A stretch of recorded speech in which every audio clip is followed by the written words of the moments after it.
el podcast de Living Lab. Bienvenidos, bienvenidas a un nuevo episodio del podcast de Living Lab. Hoy, de nuevo, hablamos de innovación, hablamos de datos, hablamos de tecnología, hablamos de digitalización y cómo todo ello afecta a diferentes ámbitos, entre ellos, obviamente, el de la salud. Yo creo que el episodio de hoy va a profundizar en uno de los temas que ya hemos tratado en anteriores episodios. De hecho, por ejemplo, recordemos que estuvimos hablando con Nixie, compañía que aplicaba la realidad virtual a una serie de procesos. Hoy vamos a profundizar mucho sobre este tema. Si en ese momento hablamos de cómo se aplicaba una de las áreas concretas y podemos ver cómo, por ejemplo, Nixie trabajaba con el mundo de los niños y les ayudaba a entender mejor los procesos quirúrgicos o asistenciales, hoy vamos a verlo desde un punto de vista aplicado a otras áreas y entendiéndolo de una manera bastante más profunda. De hecho, para tratar sobre estos temas de realidad virtual, realidad ampliada, metaverso, etcétera, tenemos con nosotros a Héctor Paz. Dejadme que os hable un poquito de Héctor. Héctor, aparte de ser un absoluto especialista en este tema, es una persona absolutamente apasionada por la innovación tecnológica, también por la ciencia ficción, lo cual también aplicará mucho interés a la conversación que tendremos hoy con él. Es ingeniero en diseño industrial, visionario absolutamente enfocado en crear soluciones tecnológicas que hagan la vida más divertida y más creativa, que de hecho son temas que nos interesan bastante, además de poder hablar de la salud. Se ha formado en estrategia y desarrollo de negocio en instituciones de renombre como la Startup School Mind the Bridge en San Francisco o el MIT en Boston. Héctor, además, es CEO y cofundador de Imascono, que es un estudio de tecnologías creativas que impulsa la estrategia empresarial a través de soluciones innovadoras, como iremos viendo a lo largo de esta charla. Líder, obviamente, en tecnologías como la realidad extendida, artificial, gamificación, y lo hace para grandes compañías. Cuando hablamos de grandes compañías, son compañías como Disney, Telefónica, Huawei, etcétera, etcétera, etcétera.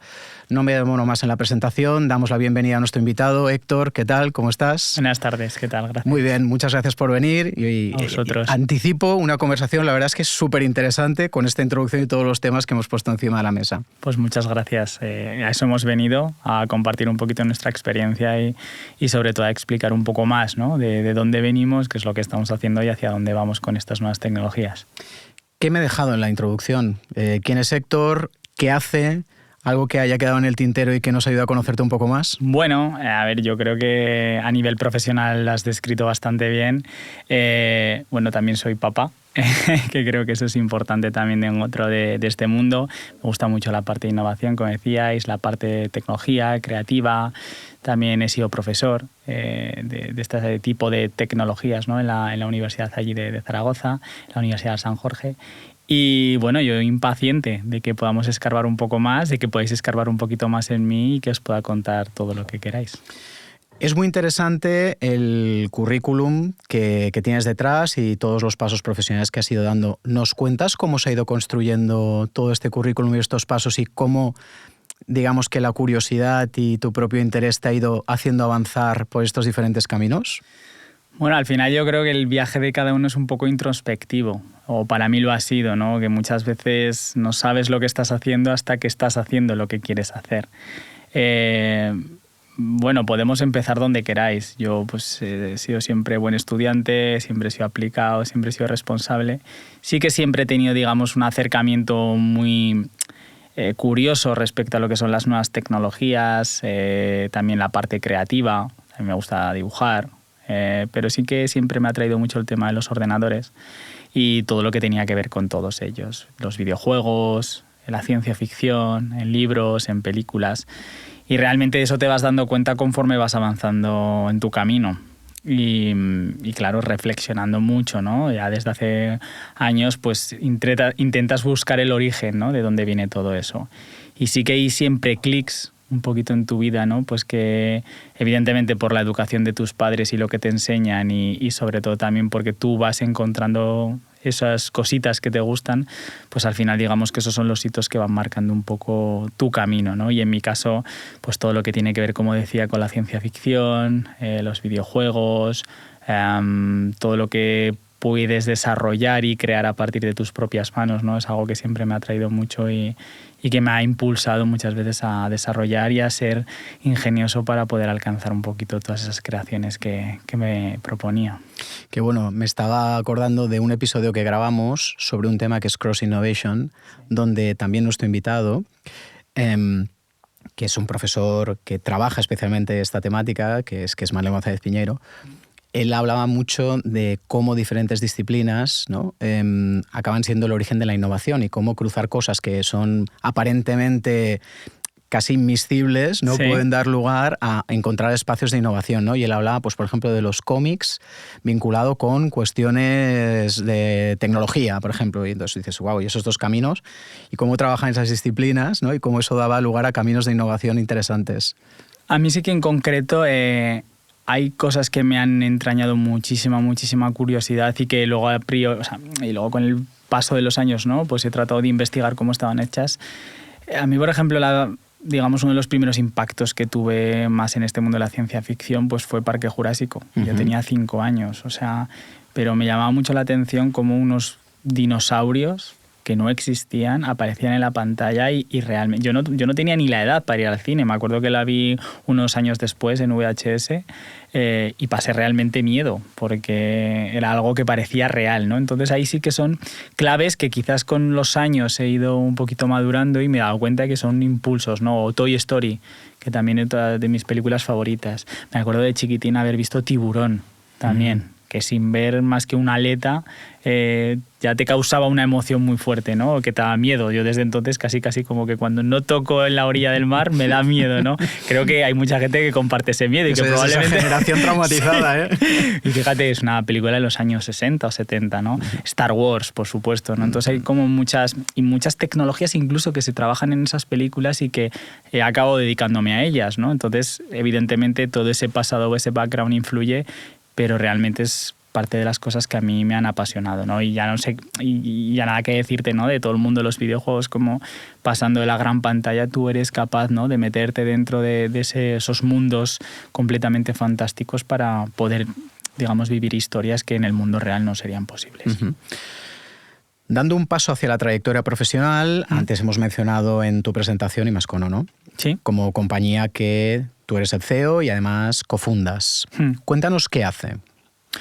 Pues mira, al final todo esto surge muchas veces, ¿no? Del cruce de caminos, como decías antes. Yo estudié ingeniería, luego hice un máster en el que ya empecé a trabajar con temas de realidad aumentada virtual y mixta, sobre todo con temas de realidad aumentada, y yo realmente veía que eso iba a ser un nuevo medio de comunicación, o más que un nuevo medio de comunicación, quizás una nueva pantalla, ¿no? En cómo podíamos vivir, digamos, todos esos contenidos de una manera incluso más inmersiva. Yo terminé, ya te digo, prácticamente la carrera, hice un máster, hice un proyecto relacionado con realidad aumentada y en mi caso yo ya me hice autónomo y empecé a trabajar pues que sí, con desarrollo de webs, también temas gráficos, porque pues tuve la suerte, ¿no? También de ganar algún concurso importante allí en Zaragoza.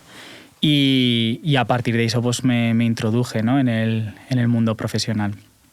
En esas relaciones yo conozco a mi socio que se llama Pedro. Él tiene una marca de camisetas y bueno, pues al final veía que estaba tan chiflado como yo en muchas cosas. Él sobre todo, bueno, pues había empezado con esa marca, ¿no? Y tenía muchas relaciones respecto a cómo había conseguido, ¿no? Posicionar un poquito todo eso. Y yo iba buscando completamente pues, el desarrollo de un producto sobre una plataforma, o más que una plataforma, sobre, en este caso, lo que eran unas camisetas, para poder generar, digamos, una empresa escalable, ¿no? de producto. Y bueno, ahí surgen un poco, digamos, las conexiones y empezamos con la compañía, que el origen fue crear camisetas de realidad aumentada. Uh-huh. Entonces, la disrupción y la innovación era pues, que utilizábamos una aplicación para, en el año ya 2011, ¿no? Sacar elementos dentro de lo que era la propia camiseta, pero realmente no teníamos ni idea del sector textil, ¿no? Y eso, evidentemente, con el paso de los años, al segundo o tercer año, pues ya dimos un giro completamente hacia lo que era toda la parte de desarrollo de software. Nos centramos también en temas infantiles, con aplicaciones de realidad aumentada como como Chromeville, ¿no? Que permitían a los niños educarse a través de las nuevas tecnologías y pintando unas láminas de papel. Gracias a eso pues tuve la oportunidad de estar allí en Estados Unidos, viajar, estuvimos incluso a punto de recibir financiación allí en California y bueno, pues al final cosas de la vida, pues volvimos a España, a Zaragoza. Encontramos allí también personas que querían confiar en el proyecto y ya desde el año 2013-2014 pues empezamos a desarrollar proyectos con compañías, ¿no? Como por ejemplo Telefónica, con Disney, también con Telefónica, trabajamos con Ferran Adrià, luego también, bueno, os contaré un poquito más, ¿no? Pero incluso con Rafa Nadal y bueno, pues con un producto, o más que un producto, un servicio orientado completamente a empresas. Y donde hasta el día de hoy pues bueno, nos hemos posicionado como una de las empresas líderes en el mercado nacional y que ahora están dando el salto a nivel internacional. Súper interesante vuestra web. De hecho, cuando dedicas un tiempo a navegar por ella ves cosas como muy llamativas y que referencian mucho a los mundos que comentabas, ¿no? Desde la ciencia ficción a esos mundos avanzados. Obviamente todo un set de servicios muy centrados en realidad virtual, ampliada, etcétera. Y algo que me llamó también mucho la atención cuando entré a la web es un concepto, que es el concepto de la imaginación aplicada. Sí. ¿Nos cuentas qué es eso de la imaginación aplicada? Bueno, es que realmente nuestra misión como empresa es humanizar la tecnología. Siempre hemos pensado que la tecnología era algo muy chulo, con lo que nos gusta cacharrear, pero que realmente la tenemos que utilizar para dar soluciones al mundo en el que vivimos, ¿no? Y a la sociedad. Entonces, digamos, en esa humanización de la tecnología, nosotros desgranamos un concepto que es la imaginación aplicada, que de hecho es una metodología nuestra propia registrada que nos permite, digamos, fusionar todo lo que es la parte de diseño y toda la parte tecnológica y que sobre todo habla de conceptos como la empatía digital o la interacción natural, ¿no? Con lo que son las propias máquinas y siempre pensando en el usuario, ¿no? Como centro de la solución de un problema. Entonces ese concepto de imaginación aplicada, que además lo hemos exportado pues, al nombre de la metodología, incluso a un documental que lanzamos en el año 2021 un poquito, ¿no? De cómo habíamos conseguido desarrollar esta metodología propia, pues respalda todas nuestras convicciones, ¿no? De cómo el diseño es la manera de utilizar la tecnología, cómo con la tecnología nos tenemos que apoyar para poder solucionar y hacer nuestro día a día como seres humanos y sociedad pues más fácil, más sencillo y evidentemente que no tiene que ser algo que nos reste como personas, ¿no? Entonces, ese concepto de la imaginación aplicada es muy amplio, pero sí que respalda estos conceptos y sobre todo, como te decía, a esa metodología que unifica diseño y tecnología. Dentro de este mundo en el que cada vez la tecnología está más implementada y forma más parte de nuestro día a día, podemos asociarlo a temas de las inteligencias artificiales generativas, ¿no? Que al final desde ChatGPT parece que ahora todos seamos expertos en todo esto y lo tenemos como muy integrado. En este mundo en el que parece que cada vez nos complementan más, también entiendo que hay toda una parte de personas o compañías que también lo pueden ver como cierta amenaza. ¿Cómo habéis vivido este proceso, ¿no? Siendo abanderados y también trabajando conceptos como el que ahora mismo explicabas, donde puede haber detrás empatía, donde el usuario está en el centro, donde tiene que ayudar a las personas? ¿Habéis vivido de una manera especial ese debate o ese tira, ¿no? De cada es que lados? para nosotros esto siempre es una oportunidad. Me refiero a nosotros que nos dedicamos a esto, en el caso de la inteligencia artificial, de manera más concreta, es que lo que hace es potenciar a los trabajadores. Es que ninguna persona que ya haya o que tenga unas bases va a utilizar mal una inteligencia. A ver, puede utilizar mal una inteligencia artificial, evidentemente, pero lo normal es que con sus conocimientos básicos o con sus conocimientos o su experiencia, lo que haga la inteligencia artificial sea aumentar su capacidad y su optimización respecto a los procesos que hacía anteriormente. O sea, yo, cualquier persona que haya utilizado ChatGPT, claro, no vas a ser médico, ¿no? Utilizando ChatGPT le puedes pedir cosas como cuando buscábamos en Google, oye, me pasa esto, que al final siempre acabas horrorizado, ¿no? De todo lo que te podía llegar a pasar. Pero si tú tienes unas bases de conocimiento sólidas y utilizas estas herramientas, es que aumentas tu espectro y tu capacidad, de una manera vertiginosa. Aparte que muchas veces la gente dice, bueno, es que con la inteligencia artificial nos potenciamos, optimizamos y vamos a trabajar más, o no. Que al final yo creo que también el dedicar cierto tiempo a otra serie de labores en tu día a día y utilizar la inteligencia artificial para en menos tiempo ser capaz de hacer más cosas también es una opción. ¿No ves tanto ese efecto sustitutivo? Es que el efecto sustitutivo yo lo veo como, o quizás es para todos aquellos que no lo han llegado a probar y que no han visto su potencia, ¿no? Y el cómo pueden ser capaces directamente de implementarlo en su día a día. También es cierto que hay cosas en las que las personas a día de hoy no pueden ser sustituidas. Todo lo que tiene que ver con la parte más emocional, las soft skills, en lo que nosotros realmente somos buenos como seres humanos, es que va a ser... No te digo que no estemos muy, muy lejos, ¿no?, de que en cierta manera se nos pueda sustituir en ciertos aspectos, pero realmente ahí hay un camino muy largo que tenemos que recorrer y evidentemente hay profesiones que se tienen que transformar. Esto es como la calculadora. Antes había gente que hacía cálculos a papel únicamente porque no existía la calculadora o no existían ordenadores superpotentes o mismamente la trayectoria de los cohetes de la NASA pues la hacían cientos de personas. Con los ordenadores eso ya no es así. Todo lo que sea lógico y todo lo que sea matemático, al final la computación lo va a acabar sustituyendo. Volviendo a los proyectos que estáis trabajando y más con, ¿no? De hecho, ¿cómo se acaba trabajando para compañías como Disney, como Coca-Cola, como Huawei, etcétera? ¿Y en qué tipo de proyectos acabáis sustentando esa colaboración? Bueno, yo creo que al final esto es una rueda, ¿no?, y una bola que cada vez va cogiendo más gravedad y más tracción.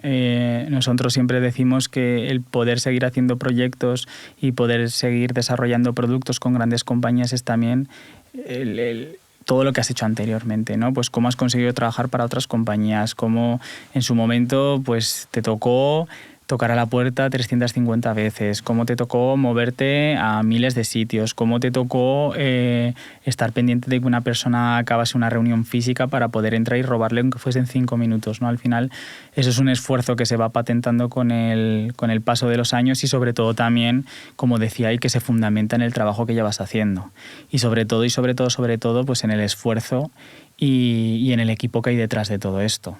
Al final sí que es cierto que siempre hay una visión y una estrategia que nos acaba conduciendo hacia los objetivos que vamos buscando, porque navegar sin timón, eso es ir a la deriva muchas veces, pero toda la fuerza que imprime el equipo, toda la pasión, todas las personas que están detrás de Dimascono desde hace ya más de 13, 14 años, pues al final eso hace que la cultura corporativa dentro de una compañía se haga fuerte y que al final con eso que yo hablo mucho, ¿no?, de que tenemos que intentar converger todos los puntos que tiene una compañía, tanto las personas como la estrategia, como los objetivos, como las finanzas, como absolutamente, ¿no? Conseguimos que todo vaya hacia adelante y que evidentemente lleve el ritmo que requiere la compañía, ¿no?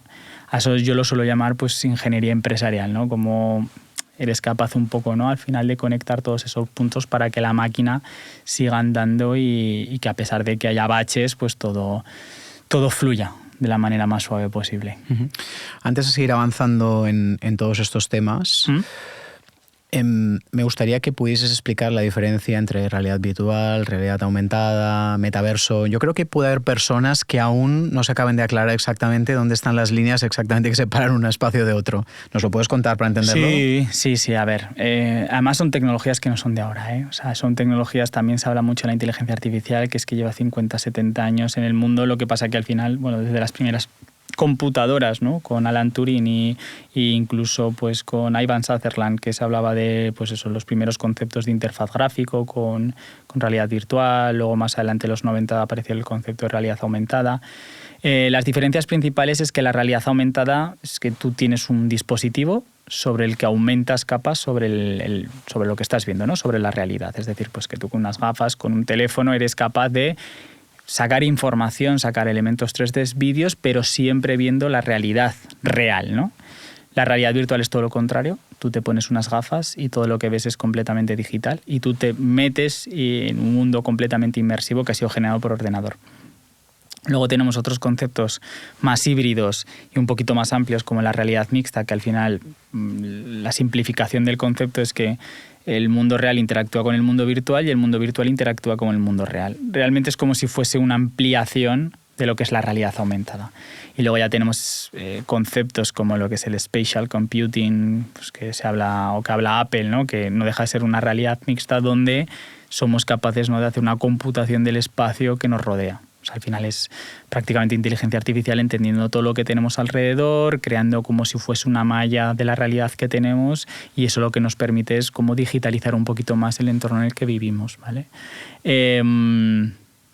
Bueno, yo creo que son esos conceptos. Luego ya metaverso, que además pues es muy controvertido este concepto porque al final mi sensación es que antes de que consigamos llegar al metaverso, pues lo han lapidado, ¿no? Realmente ni mucho menos está lapidado. O sea, para mí es algo que está comenzando ahora, que evidentemente se ha vendido como una realidad que a día de hoy no se puede alcanzar, pero que será un concepto que también nos acompañe en nuestro futuro. Vamos, o sea, si es que al final el metaverso es como, de una manera simplificada quizás, es como la unión entre todos los videojuegos y todas las plataformas virtuales que tenemos a nuestro alrededor. Al final lo podríamos llamar así, ¿no? Claro, yo creo que en todo este hype, ¿no?, que hubo con el metaverso, nos imaginábamos, pues no lo sé, en un futuro muy cercano, viviendo todos ahí dentro, ¿no?, con unas gafas, encerrados en una habitación y enamorándonos dentro, practicando nuestro deporte dentro, trabajando dentro, ¿no? Esa evolución como muy del avatar, siendo casi absorbidos por una realidad que no es la que realmente vivimos físicamente en nuestro día a día, ¿no? Yo creo que fue muy vertiginoso, sobre todo porque veníamos de la pandemia, habíamos utilizado muchos conceptos. Todo el mundo lo que quería justo después de la pandemia era lo contrario, poder volver a la realidad, ¿no?, y poder tocar las cosas reales que teníamos a nuestro alrededor. Y todo esto lo que hacía era aumentar precisamente todo eso que decía, o todo lo que habíamos, digamos, desarrollado todavía más en la pandemia, ¿no?, que eran esas conexiones virtuales. Entonces, bueno, al final se dieron una serie de circunstancias en la que quizás ese momento, ¿no?, que además tecnológicamente supuso para muchas compañías, incluida la nuestra, ¿no?, el poder pegar un buen despegue en lo que pues era en nuestro caso los espacios virtuales o en algún otro tipo de aplicaciones muy vinculados al mundo de los videojuegos, pues que al final se normalizase un poco más, y quizás en el aspecto, ¿no?, de lo que es el propio concepto de metaverso, pues quedase todo un poco, en mi opinión, demasiado dañado para realmente lo que sucedió, que fue que una marca como Facebook, que se llamó Meta, nos explicó a todos qué es lo que quería hacer en el futuro, nos puso unos vídeos muy bonitos, que está fantástico, y la gente ya, pues entre eso y que quería volver a la calle, por decirlo de alguna forma, pues el concepto pues se quedó un poquito atrás, ¿no? Se quedó como un hype. Pero es lo que nos va a acompañar, ¿eh? Tanto entendiendo el metaverso como en el mundo virtual en el que te metes, como en el mundo real que acopla un mundo virtual con la realidad aumentada. Entonces, bueno, lo podremos llamar de muchas maneras, pero eso siempre ha estado ahí, en los mundos virtuales de los videojuegos, aunque quizás llegue un momento en el que de una manera quizás más descentralizada, pues pueda estar de una forma más integrada en nuestras vidas. Alrededor de todo este mundo, grandes corporaciones, antes has mencionado Apple, pero hay otras grandes corporaciones que también están trabajando en pro de realidad virtual, realidad aumentada, sí, con gafas y con diferentes tipos de dispositivos. ¿Vosotros colaboráis especialmente con algún tipo de tecnología? ¿Abogáis por algún tipo de relación con alguna de estas compañías? Bueno, yo creo que al final hay que estar al día de todo lo que va saliendo. Hace poco pues fue el encuentro de Meta, donde lanzaban sus nuevas gafas, que bueno, la expansión, ¿no?, de lo que en la última salida, ¿no?, de las Meta, y luego también teníamos de las MetaQuest, y luego también pues unas nuevas gafas, pues que las han vendido como concepto, que realmente son muy cercanas a lo que nosotros llevamos ahora, y que sí que podría ser parte de ese futuro, ¿no?, que estamos hablando, pero que evidentemente ahora por costes no es posible comercializarlas, y que quizás conforme pasen los años, pues evidentemente eso se normalizará un poquito más, ¿no? Apple, pues como siempre, es los más tardanos, pero porque sacan siempre dispositivos y tecnología muy potente al servicio de los usuarios, pues evidentemente la sacaron. Nosotros ya hemos desarrollado proyectos con ellas, pero bueno, no es más que el comienzo, como decía, ¿no?, quizás de ese concepto de metaverso, de computación espacial o de realidad extendida o del spatial computing, que esto seguirá. Pero son muchísimas marcas, digamos, las más grandes están apostando por estas tecnologías de realidad extendida, inteligencia artificial, etcétera, etcétera. Y bueno, de hecho hay empresas que ya están desarrollando unas lentes de contacto, que ya han hecho algunas pequeñas, ¿no? Pruebas, es decir, si al final reducimos, ¿no?, todo esto que nosotros estamos viendo actualmente a un futuro donde los seres humanos incluso nos podamos sentir cómodos con un headset, ¿no?, o un aparato de estas características, pues bueno, igual unas lentillas podría ser lo más inapreciable, ¿no?, para el resto de personas que están a nuestro alrededor. Pues ya hay empresas que están hablando, bueno, y que han hecho algún pequeño prototipo con lentes de contacto, con lentillas en las que ya se incorporan pues elementos de realidad aumentada para descubrir el mundo real. Para entenderlo a nivel práctico, por ejemplo, esas lentillas a mí como usuario, ¿qué me van a poder permitir hacer? Las lentillas o cualquier otro dispositivo del que estamos hablando. Tú imagínate que llevas ChatGPT en los ojos o que llevas un Google en los ojos, ¿vale?, y que todo lo que tienes a tu alrededor lanza información. Va a ser eso. Puedo ir paseando por la calle, mirar, por ejemplo, una cafetería y saber cuál es la oferta que tienen, por ejemplo, de mi bebida favorita. Claro, o haciendo deporte, pues cuáles son tus pulsaciones. Al final tú piensa en cómo sustituirías la pantalla de cualquier tipo de dispositivo. Pues tienes comandos de voz, tienes audio, son tus sentidos al fin y al cabo. Si tú al final todo lo puedes controlar con tus ojos y con tu voz. Del mismo modo, puedo estar hablando contigo en una entrevista profesional y estar viendo tu LinkedIn, sí, puedo estar viendo tu rastro en las redes, o puedo estar, no lo sé, incluso capturando información que no sé hasta qué punto, ¿no? Bueno, a ver, si puedes tener el cerebro dividido en 4 o 5 tareas, sí. Eso es el tema ya del multitasking. Lo que pasa es que al final aumentas la información. El cómo la proceses y el cómo la ejecutes en momentos determinados también van a hacer que sea óptimo el proceso que estás queriendo desarrollar. O sea, al final sí que las lentillas podrían detectar quién eres tú, te podría estar dando... Pero bueno, al final yo creo que es algo a lo que todos nos exponemos a día de hoy. O sea, tú ahora me meto en cualquier red social y realmente pues toda la información que tú has querido dar es la que yo puedo estar viendo, ¿no? Entonces, son interfaces más naturales, pero probablemente con el mismo grado de información. Aunque sí que es cierto que las nuevas tecnologías nos van a permitir poder acceder a más, ¿no?, de lo que a día de hoy podemos ver en una pantalla. Pero ahí es donde ya entra la regulación. Ahí ya eso es otro melón. Siempre estamos hablando de tecnología, has hablado de headset, tecnología no invasiva. Claro, frente a los desarrollos de otras compañías como puede ser la que tiene Elon Musk, ¿no?, que hace a través de chips inserciones invasivas en el cerebro la amplificación cognitiva de las personas, o la capacidad de a través de impulsos eléctricos, exacto, permitirle a determinadas personas con movilidad limitada pues recuperarla, etcétera. Pero ligado con esto, leí no hace demasiado una entrevista de 2 especialistas en neurotecnología que hablaban de que este desarrollo, que hasta el momento es invasivo, podría trasladarse perfectamente a la tecnología, por ejemplo, con una diadema que esté cerca de nuestro lóbulo prefrontal, o con una gorra que podamos llevar, que también permitiría hacer un ejercicio muy parecido al que puede estar haciendo Neuralink, que es la compañía de la que hablábamos anteriormente. ¿Estáis cerca de eso? ¿Lo consideráis? ¿Es un mundo que queda alejado? Bueno, todo el tema de wearables y digamos este tipo de tecnologías están siendo desarrolladas por las empresas más punteras a día de hoy. Son cosas muy experimentales. De hecho, bueno, yo recuerdo ya en el año 2014-2015 en Estados Unidos que decían que la siguiente era tecnológica estaba relacionada con entender cuál era nuestro cerebro. O sea, cómo era nuestro cerebro por dentro, y parte, digamos, de todo lo que está sucediendo con la inteligencia artificial va por ahí, ¿no? Entender cómo nosotros funcionamos, cómo pensamos y cómo discurrimos. Seguirán apareciendo nuevas tecnologías, se harán grandes avances. Lo que hay que estar es siempre muy al día de todo esto, ser muy proactivos en la investigación y en la curiosidad, ¿no?, de poder utilizar este tipo de desarrollos. Y en el momento que empiezas a mezclar pues unos dispositivos con los otros y unas tecnologías con las otras, ahí es donde en ese cruce de caminos, como decíamos al principio, pues surge muchas veces la chispa de poder solucionar algo que verdaderamente nos merezca la pena. Nos ponemos del otro lado, del lado de las marcas con las que, por ejemplo, estáis colaborando. Sí. ¿Cuáles son las áreas de interés que pueden tener las marcas, o qué tipo de proyectos estáis haciendo con ellas relacionados con la tecnología, como la realidad virtual, por ejemplo?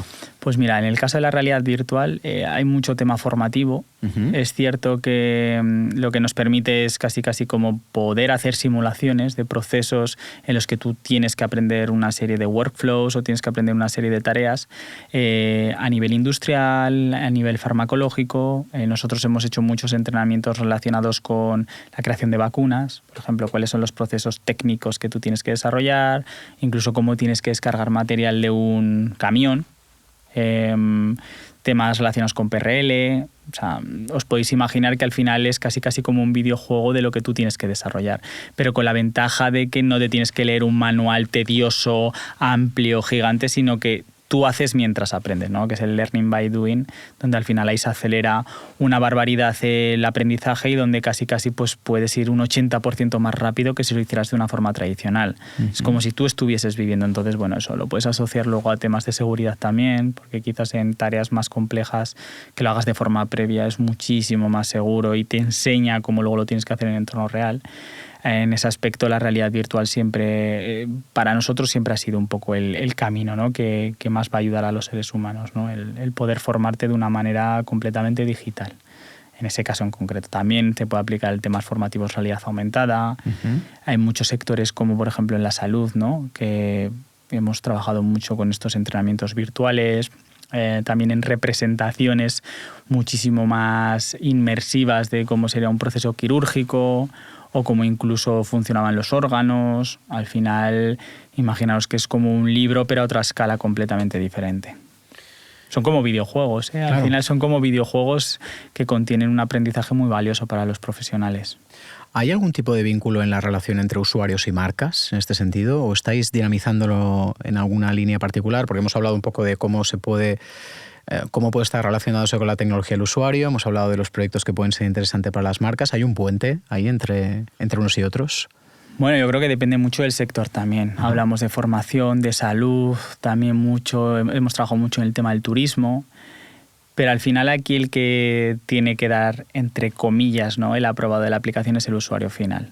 Las marcas al final sí que, porque son nuestros clientes, son los que de alguna forma pues proponen y financian todo este tipo de proyectos, pero siempre hay alguien que los utiliza. Igual son para las propias marcas y las propias empresas. Pero por ejemplo en el caso del turismo, siempre y cuando haya un usuario final pues que tiene que consumir ese producto y al final tiene que disfrutar de él, pues bien a nivel de entretenimiento, cultural o de la forma que sea, siempre te debes a él, ¿no? En el caso, pues por ejemplo, ya sabéis, viajes o en este sector, la administración tiene mucho siempre que decir.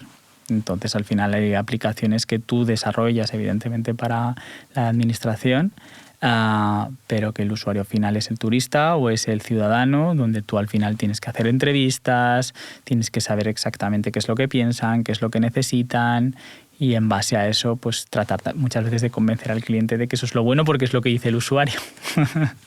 que no siempre es fácil, no siempre es fácil.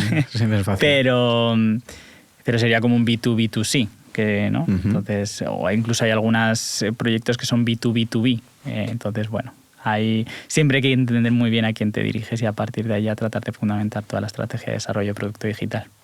Como bien sabes, este podcast está dinamizado por Ferrer. Nos dedicamos al mundo de la salud.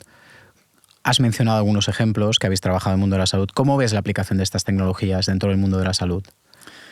Pues probablemente sea de los sectores que más las vayan a recepcionar, pero luego es cierto que también el tema de la seguridad, el tema de los datos, que al final la normativa, ¿no?, y toda la burocracia que hay en un mundo tan complejo, pues es muchas veces difícil, ¿no?, para la tecnología, y eso es así, pero yo no creo que estemos muy lejos, ¿no?, de que haya dispositivos, aunque ya hemos visto ejemplos, ya hemos visto en las noticias cómo salía pues, o las Apple Vision Pro en algún quirófano, ¿no? Pero al final es que son herramientas que van a aumentar, como decía al principio, esos superpoderes que tienen los seres humanos. Entonces, no va a tardar demasiado y es una interfaz nueva. Eso pues nuevamente nos potenciará. Nosotros que estamos trabajando mucho con temas de avatares virtuales inteligentes, sí que hemos extendido, hemos propuesto y estamos desarrollando soluciones para ayudar en los hospitales, en temas de procedimientos médicos, ¿no? O sea, al final la memoria de un ser humano puede tener errores, la memoria de un ordenador también. pero al ser un proceso lógico va a ser capaz muchas veces de almacenar mucha más información, ¿no? Entonces, a la hora de cotejar, ¿no? Pues cómo se desarrollaría ese procedimiento médico en ese caso concreto, o imaginaros, ¿no? Soñando un poco más, pues con una sintomatología de una serie de síntomas, pues qué opciones puede haber. Al final, la decisión final la va a tener el médico y él es el que tiene la experiencia y él es el que se ha enfrentado a miles de problemas, pero ¿por qué no tener a alguien al lado, ¿no? Que le pueda facilitar el camino y que incluso reduzca la incertidumbre de alguna de esas decisiones, ¿no? Sí, de hecho, tengo entendido que la capacidad de memoria contextual que ahora mismo está incorporando la inteligencia artificial está creciendo también rapidísimamente y que también incorpora muchísimos más tokens, con lo cual es capaz de estar reproduciendo, pues no sé, si fuesen páginas de texto, son 300 páginas de texto sobre una temática, con lo cual entiendo que eso es perfectamente aplicable a la hora de definir procedimientos o definir X prácticas, ¿no? Y sobre todo datos, porque al final la inteligencia artificial son datos y todo lo que hay por detrás. Si no tienes una buena base de datos o realmente no existe por detrás, es el baúl de experiencias, ¿no? Que tenemos los seres humanos, pero que en este caso serían datos, que es lo que tiene la inteligencia artificial, no hay mucha inteligencia que aplicar en ese aspecto, ¿no? Pero al final esto es una cuestión de datos y de cómo tú tratas esos datos para al final luego transmitírselo, con el caso de los LLMs, de una manera muchísimo más natural a los seres humanos. Los procedimientos realmente pueden estar creados ya. O sea, al final es cómo accedes tú dependiendo de las problemáticas que te vayas encontrando. El ejemplo al final que intentaba aquí relatar es, oye, mira, yo tengo un agente virtual que a mí me acompaña y que en muchos momentos determinados es capaz, como decía, de reducir el peligro de alguna decisión que puede llegar a ser importante o que quizás no está tan clara. La regulación, ¿qué rol juega en todo esto? Antes lo has mencionado, sí, bueno, lo has mencionado dentro de una respuesta por encima. Tenía que haberlo dicho. Pero es un elemento que obviamente juega un papel. Sí, ¿no? sí, claro. ¿Qué papel juega o qué papel presumes que tiene que jugar? Bueno, realmente debería jugar el papel del equilibrio.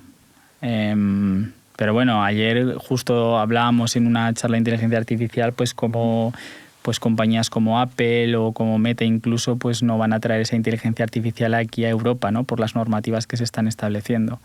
Entonces, bueno, yo creo que es cuestión de encontrar un equilibrio sin que sea un freno para la innovación. Y eso es muy difícil. Eso es muy, muy, muy complicado. Y esto ya es una opinión personal. O sea, en todo este avance tecnológico que estamos teniendo, yo creo que la legislación y las personas que se encargan de hacer las leyes, la administración, debería pegarse mucho al mundo tecnológico y deberían ser capaces de comprender el conocimiento que aquí hay y sobre todo apoyarse todavía más en los núcleos tecnológicos para poder elaborar, digamos, este tipo de leyes, ¿no? Que evidentemente lo hacen, pero en toda esa dirección estratégica, ¿no? Que puede llegar a tener un país, ¿no? O la Unión Europea, la voz de la tecnología cada vez es más importante porque forma parte de nuestro día a día. Claro, entiendo que cuestiones como las adicciones a una realidad virtual, a lo mejor también de una manera malentendida, o el hecho de que también pueda llegar a distorsionarse la relación con determinados efectos que tú puedas vivir, ¿no? Pueden dar lugar a esta, como te diría, actitud muy conservadora y reguladora, bastante propia en Europa, por cierto, ¿no? Me parece que nos estamos convirtiendo en un continente bastante regulador frente a China y frente a Estados Unidos, que obviamente están en unas capacidades de desarrollo mucho más rápidas. A ver, claro, sí, o sea, al final ayer también comentábamos, ¿no? Que nos estábamos convirtiendo en un continente de viejo en ese aspecto, ¿no? Como que nos estamos quedando un poco atrás respecto a todo lo que estaban innovando el resto de países y que tendríamos la responsabilidad de ser nosotros los innovadores en muchos aspectos. Es un tema tremendamente complicado en ese aspecto. Entonces, porque también luego está todo el tema de los datos, lo que tratas, lo que no tratas. A eso también se suma muchas veces el miedo de la gente, por falta de conocimiento en muchas cosas. Pero es que me refiero a la tecnología, hace ya muchísimos años que se utiliza para hacer el bien y para hacer el mal. O sea, no vamos a hablar de Terminator, que acabamos siempre en la misma discusión, ¿no? De Skynet. Pero es que... No es un debate nuevo, en el fondo. No, desde luego, pero tenemos que pensar de una forma positiva y que nos va a traer más cosas bonitas y que nos van a ayudar que realmente negativas. Eso es un poco el pensamiento que tenemos que tratar de trasladar y que no por falta de conocimiento tengamos miedo, ¿no? A esto nuevo que llega. Recta final de la charla, Héctor. tecnologías emergentes que veas que en el corto o medio plazo van a tener un peso relevante y que también vais a incorporar vosotros en la compañía o que incluso ya estáis trabajando con ellas y entendéis que en breve van a tener una relevancia. Bueno, todo lo que tiene que ver con la computación espacial o realidad mixta aumentada, eso es una obviedad, no solo para nosotros, sino también porque nos dedicamos a ello. La inteligencia artificial, que junto con toda la parte de realidad extendida, pues va a ser la nueva ola que tengamos de aquí a los siguientes 10 años. Esto sí que lo va a transformar absolutamente nada. Es un tópico ya decirlo porque todo el mundo lo dice, pero es cierto. O sea, si lo has utilizado y el cómo te permite, digamos, alcanzar cualquier tipo de desarrollo de actividad, pues lo demuestra. Pegado a esto también está todo lo que es la computación espacial, el cloud computing, que para nosotros con el tema de la realidad extendida es algo pues que en cuanto esté bien establecido, que no tengamos físicamente, ¿no? Prácticamente ordenadores, que todo se compute directamente en un servidor y que encima gracias a tecnologías como el 5G, 6G, 7G, todo lo que venga de conectividad nos permita llevar pues, dispositivos muy ligeros y sobre todo ya pantallas que ya no sean ordenadores como los que tenemos en nuestros teléfonos, sino algo mucho más liviano, pues probablemente sea lo que marque el futuro. Luego también todos conocéis el tema del IoT, el Edge Computing, que es ya directamente tecnologías muy asociadas, pero vamos, en definitiva, y como hay un grupo, tampoco hablamos de la computación cuántica, ¿no? De los ordenadores cuánticos, que eso nos dará otro salto completamente a otro nivel, pero digamos que hay como 4, 5, 6 tecnologías que van a empujar a la sociedad a otro nivel y que ya lo están haciendo, como la inteligencia artificial. Como experto, ¿qué consejo o recomendación le darías a las compañías que no están tan cerca de todas estas tecnologías, de todas estas capacidades y que muy probablemente se pudiesen aprovechar de ellas? Que se formen. Formación, ¿eh? Que se formen, que se peguen a empresas tecnológicas, que se dejen asesorar, que si es necesario hagan procesos consultivos. O sea, pues ahora, por ejemplo, yo veo mucha actividad, ¿no? Con todo el tema del kit digital, etcétera. Pues hay muchas empresas que en ese aspecto se están tratando de poner las pilas. Pero desde luego que tiene que haber curiosidad, emprendimiento, si cabe, o intraemprendimiento incluso, y pensar siempre en innovación. O sea, yo creo que el poder tener ese pensamiento sobre las nuevas tecnologías te lo da la curiosidad de ser constantemente innovador. Y eso es algo que todas las compañías deberían incorporar en su estrategia. Porque en este momento en el que estamos y todo lo que viene tecnológicamente en los próximos años va a ser algo completamente necesario para poder ser competitivos dentro del mercado. De la misma manera que hablamos de las compañías, hablemos de las personas que tú al principio de la charla las has puesto en el centro, ¿no? Hablando de Imascono. ¿Cómo se consigue que también el desarrollo de estas tecnologías sea equitativo o lo más equitativo posible para todo el mundo? Bueno, a ver, si hablamos de empresa y hablamos de personas, yo te digo que eso es más complicado que casi la inteligencia artificial. Muchas veces, porque al final muchas veces ni nos entendemos a nosotros mismos el por qué a veces tomamos ciertas decisiones o ciertas actitudes, nos podemos conocer, pero a veces que el subconsciente no sabemos cómo explicarlo, ¿no? Entonces yo creo que hacer un buen equipo de trabajo, evidentemente buscando siempre esa equidad, en que sobre todo la gente que está trabajando en este caso en nuestras compañías o en compañías innovadoras tienen que tener un camino paralelo o convergente con lo que necesita la empresa. Además, en un mundo tecnológico laboral donde pues, hay grandes compañías que crecen mucho, que ofertan grandes salarios, al final pues sí que ha existido un poco una burbuja, ¿no? En todo ese proceso. Para nosotros lo que siempre ha funcionado ha sido ser muy transparentes con las personas, tratar de siempre ayudarles en todo lo que hemos podido y que su camino esté alineado completamente con lo que es la compañía. No es nada, no sé cómo decírtelo, no es que sean unas palabras muy bonitas, pero es que es lo que a nosotros nos ha funcionado de verdad. A ver, siempre tienes que meter algún grito. En ese aspecto siempre hay gente que se cabrea o que discute o que no tiene el mismo punto de vista, pero al final hay que tratar de hacerlo siempre desde la transparencia y la honestidad en ese aspecto. O sea que ahí es donde realmente nosotros nos diferenciamos como personas y no como máquinas. Desde luego, no, y me parece un muy buen final. Es decir, hablamos de tecnología, pero al final las personas son las que van a trabajar sobre esa tecnología, claro, y le van a dar un sentido u otro. Claro. Nosotros somos los realmente responsables de lo que suceda con la tecnología porque somos los que creamos esa tecnología. Totalmente. Héctor, un absoluto placer tenerte. Mil gracias por la conversación, súper interesante. Yo creo que ahora estamos un poquito más cerca de entender ya no solo el hoy, sino también el medio plazo y el futuro hacia el cual vamos. Y para todos vosotros y vosotras que estáis siguiendo el podcast, mil gracias de nuevo por estar ahí. Esperamos que os haya aportado valor esta conversación y nos vemos en el siguiente episodio. Muchas gracias.